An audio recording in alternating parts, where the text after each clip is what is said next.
अस्सलामुअलैकुम। Capital 51 news के साथ मैं हूं आमना खान। सबसे पहले headlines. Army chief general Qamar Javed Bajwa ने कहा है कि पाकिस्तान और सऊदी अरब का ताउन खित्ते में अमन और सलामती पर मुस्बत असरात मुरत्तब करेगा। आर्मी चीफ की सऊदी आर्म फोर्स के चीफ ऑफ जनरल स्टाफ से मुलाकात हुई। मुलाकात में बाहमी दिलचस्पी के अमूर और खित्ते की सिक्योरिटी सूरत हाल पर तबादला ख्याल किया गया। वज़ीर ख़ारजा शाह महमूद कुरैशी का कहना है कि एक मर्तबा फिर भारत को इंसानी हमदर्दी के तहत मदद की पेशकश की है। हम आज भी भारत की जानिब से जवाब के मुंतज़िर हैं।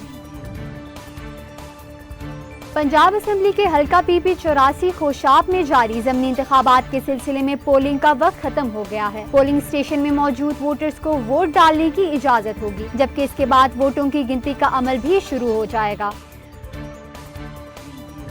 चेयरमैन पार्लिमानी कश्मीर कमेटी शहरियार आफरीदी का कहना है कि मकबूजा कश्मीर में एक डॉक्टर 3900 लोगों के लिए है। मकबूजा कश्मीर में इसी वजह से अब तक 2498 अमवात हुई हैं।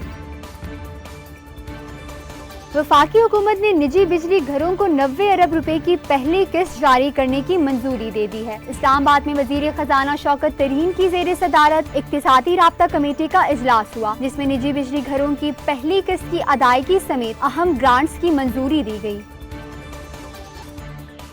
इंटरनेशनल क्रिकेट काउंसिल ने माह अप्रैल के बेहतरीन खिलाड़ियों की फहरिस्त में कौमी क्रिकेट टीम के कप्तान बाबर आजम और ओपनर फखर जमान को भी शामिल कर लिया है। मजीद खबरों और अपडेट्स के लिए देखते रहिए कैपिटल 51 न्यूज।